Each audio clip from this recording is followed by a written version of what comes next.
I wish I could sing. I'd sing a little something right now. Anyway, so let's start in, Tracie. Tell us about how Dragon's Den got started. Well, Dragon's Den wasn't invented by CBC, so you can't blame Shark Tank from stealing from CBC. Dragon's Den was originally a Japanese game show called the Tigers of Money. And a couple of guys from the BBC came across this Nippon television format, and they thought, there's something here, we can make this go. So they did BBC did the very first iteration of Dragon's Den as we know it, where an entrepreneur comes in front of 5 tyrannical, stern investors and makes their pitch in a warehouse kind of setting. That was the old Bible that we got when we started Dragon's Den. But Dragon's Den came out of Venture, and Dianne was the host of Venture and a reporter for Venture, as you might have remembered. So we've been working together for a while. So Venture got the kind of marching orders to try to take this format that the BBC had done and make it a show. And we were going to do it as part of Venture. Venture used to be on at 10:25 p.m. on Sundays. So somehow we were going to create this new show and put it in the Venture slot for maybe 6 or 7 shows, they said. Then we got a change of management at CBC, and the management decreed, no, this is an avenue we need to kind of explore and go down. Let's make a factual entertainment program out of it. Let's put it in prime time and make it an hour, and away we went. So then we were tasked not with just doing a business show, but we had to make a property that was an entertainment show, and we had to compete. Our first season or 2, we're up against Survivor and Dancing with the Stars. So we had to make something that was about business, but that was going to attract the attention of Canadians in prime time. So that's what we did. So we created the version of Dragon's Den pretty much that you see now with our original 6 dragons. We did it in the Distillery District in Toronto, if you've ever been down there. We didn't do it in a studio. We were copying kind of beat for beat what the British kind of did. And then from then, it's, taken off. Yes, absolutely. And of course, it's had really good ratings and been renewed year after year. But over that time, the show has really evolved. Like, I'm thinking even from season 1, nobody knew what Dragon's Den was. But then as it got better known, we started getting more credible businesses coming to pitch and so forth. And I'm curious to hear how things have changed from your perspective. Well, that's it exactly. I mean, at the beginning, I think we were TV producers. We're not business professionals, really. We are TV producers. So we were picking a lot of stuff that we thought was fabulous, that the dragons were like, no.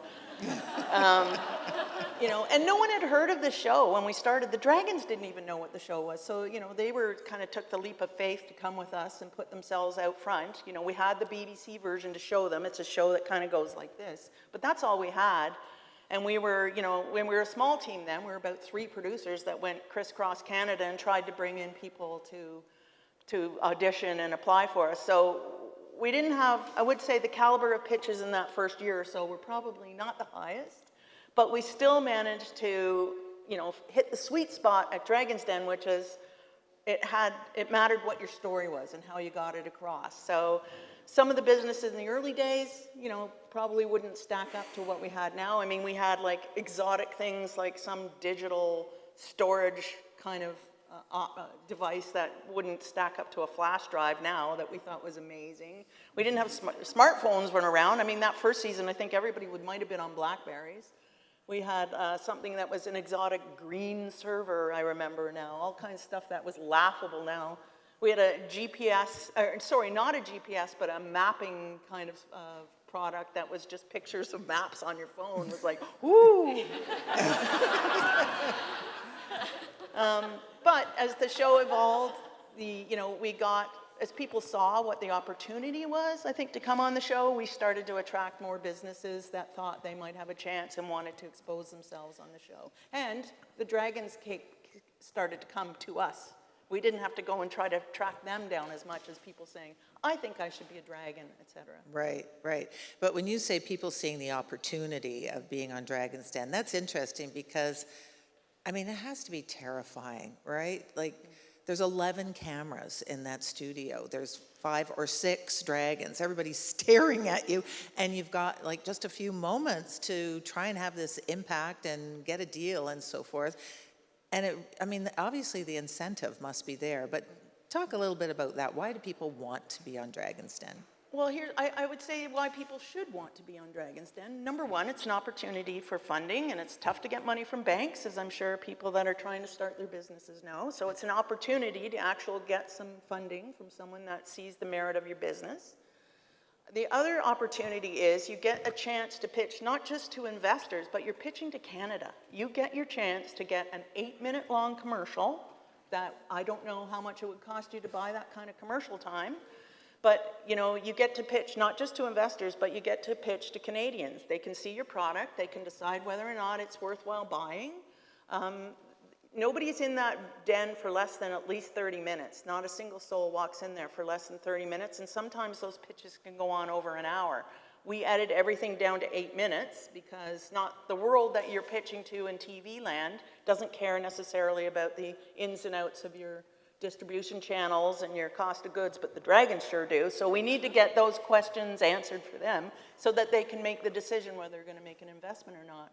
But, you know, the chance to pitch to Canada and make your product known to Canada, I don't know where else you would get that chance.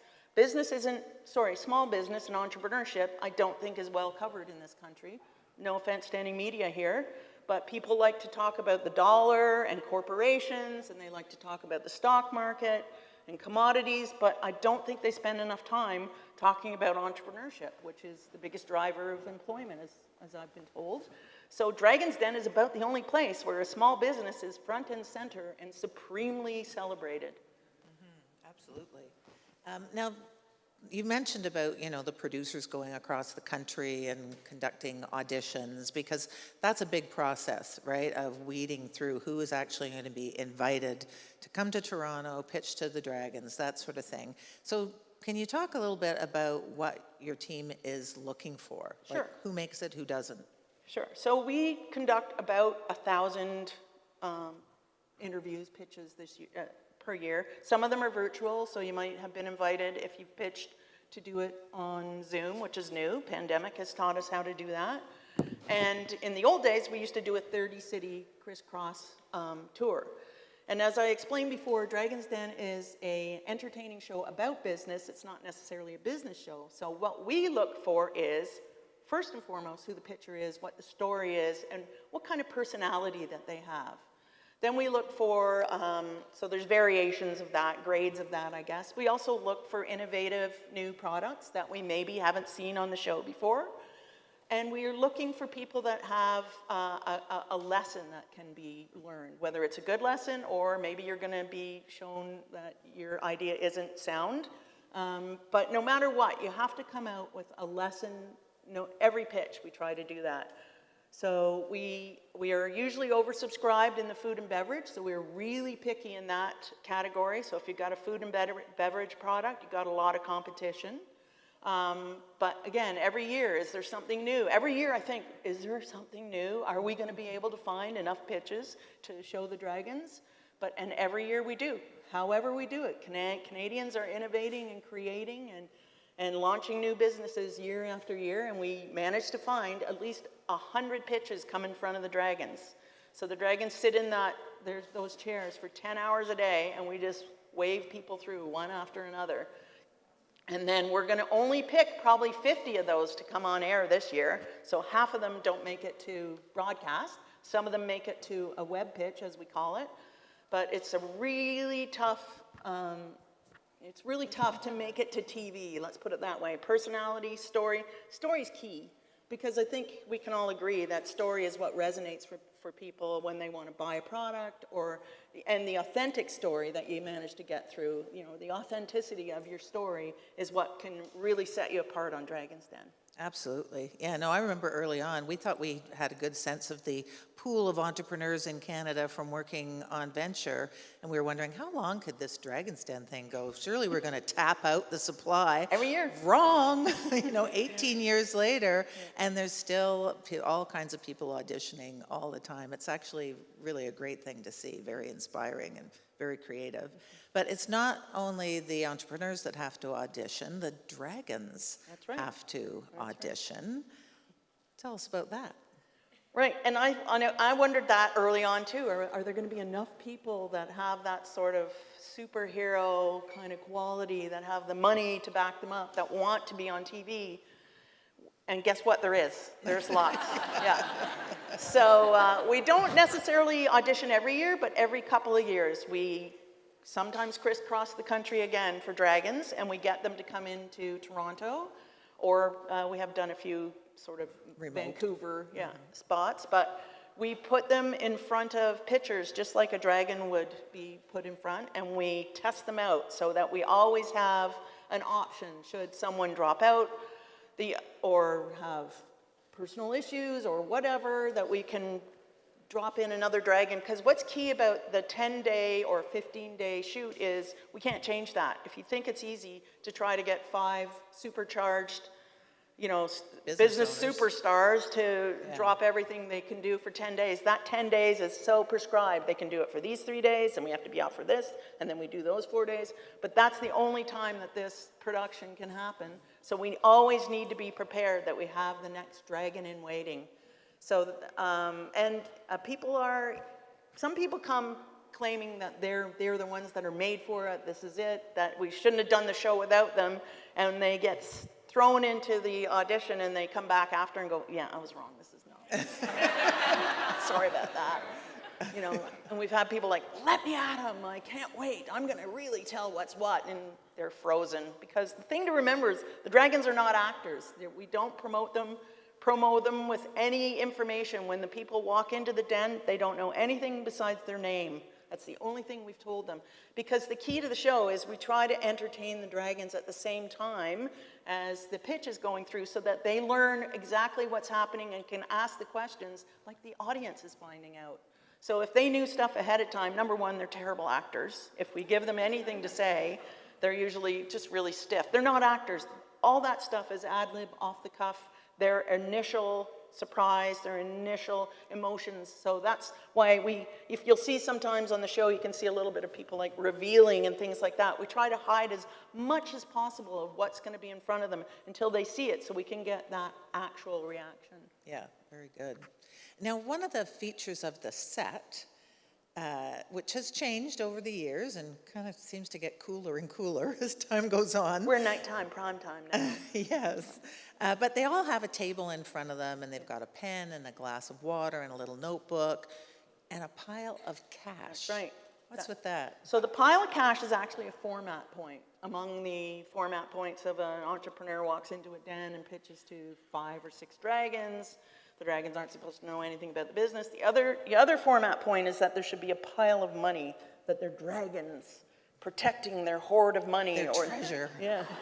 And that you are trying to get that money from them. So there's always that pile of money.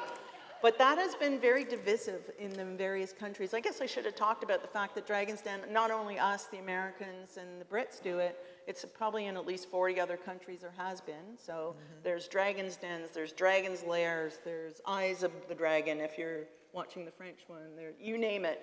There's Shark Tank. Shark Tank is exactly the same format. Mark Burnett thought sharks were scarier, so he named it Shark Tank. And a lot of people want to do the newer version or the more modern one and didn't want to do dragons. So it just depends on what your country decides to call it, but it's all the same thing. But the format point is that they should have that hoard of money. And I actually consulted with the French DD, L'Oeil de Dragon, or whatever. And when I went there, I was the consultant for Sony, who actually licenses the program. And I was like, oh, they're missing, you don't have the money. The money's missing. And they went, oh, no, we're not doing that. And I was like, oh, that's a format point, you have to do it. And they're like, no, we find that very crass. We thought that was hilarious. We thought that was a joke that you guys did that kind of thing. And I was like, oh, that's funny, because when I first showed my family the Dragon's Den, just the pilot, when we were thinking of doing it, and there was the money beside the dragons, my nephew was in university at the time. He was like, oh, I think it's really cool that there's that money beside them. Like, it's a whole different sensibility, who thought that was so cool and who didn't. So anyway, the fight went back and forth. They won. They don't have the money. We do. End of story. Thank my nephew, he thought it was cool. Yes, but it's not real money. It's not real just money. so- We've toyed with everything, and it's a photocopied first bill on top of those piles, and the rest are just cut paper. I was going to try to bring it to show you. I'm sorry I didn't bring it, but. Okay, so what happens after, you know, there's a handshake, a hug often in the den when somebody gets a deal, and then what happens once it leaves the studio? Well, here at CBC, what we like is the game to us is the handshake deal. So whatever happens after that's fine, but our whole point is to watch what happens during that pitch and see whether there's a deal or not. But after that fact, if you should get in front of the Dragons, if you should get a deal, there's sometimes up to a year of due diligence that happens. So all the due diligence for the product, for the business happens after the fact. And, you know, the money can change hands after that, but it's not an instantaneous thing. The due diligence happens after the fact. Okay, well, we got about 5 minutes left here, so let's You do talk not about have what 5 makes minutes. a good, What's that? oh, are you here to cut us off? I am. Oh, are we done? If you can wrap, that Yeah. would be great. Oh, Yeah. okay, very quickly, good points, what to do, what not to do in a pitch. I mean, I'm a TV producer, everyone, so all I can say is what I have seen over the years is get your books done before you get in front of the Dragons. I mean, half the questions or half the pitfalls are all not knowing your total cost of goods, not taking into fact that you haven't taken a salary, and that the value proposition isn't completely defined. So why should people buy your product? Make sure you know that very well, and, you know, put on a good show, and you'll get on Dragon's Den. And I really encourage you, before we go, please apply next year. I mean, we're shooting right now, so this year's class is in front of the It's Dragons filled. as we speak, but take your chance. Get in front of the Dragons.